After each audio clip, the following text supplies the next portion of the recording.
واسه یه بارم که شده فکر خودتو با خودت بکنش درگیر. ببین ارزششو داره به خاطر کیک و ساندیس بشی پای صندوق تو جمعگیر. چرا باید از بین بد و بدتر انتخاب کرد یک زندگی بد؟ لیاقت تو نیست یه زندگی خوب بدون گرسنگی یا مریضی و درد. تو کی میخوای خرج کنم با 1 کیلو برنج و 1 کیلو گندم و 1 لیتر روغن؟ ببین اینا این همه آدم کشتن تو ملأ عام، اونم تو روز روشن. بابا یه نگاه به خودت بنداز ببین تا کجای این ماجرا خوابیدی. به خدا که دروغ میگه اگه بگی یا انکار کنی که اینا رو هیچ کدوم ندیدی. فتنه سال 88 کشور رو واکسینه کرد.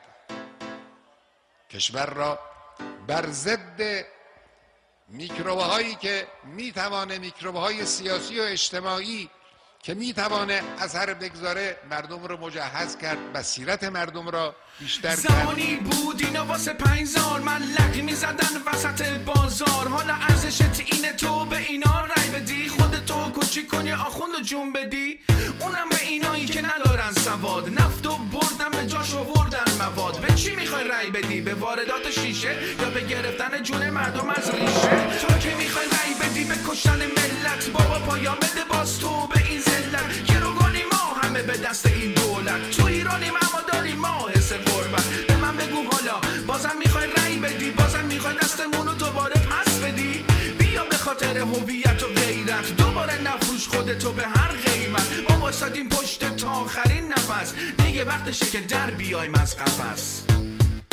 من جان ناقابلی دارم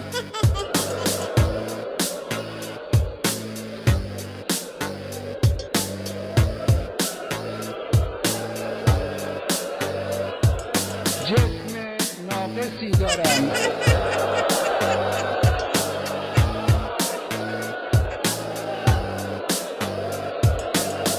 اندک آبرویی هم دارم که این رو هم خود شما به ما دادید. همه اینها رو من کف دست گرفتم، در راه این انقلاب و در راه اسلام فدا خواهم کرد.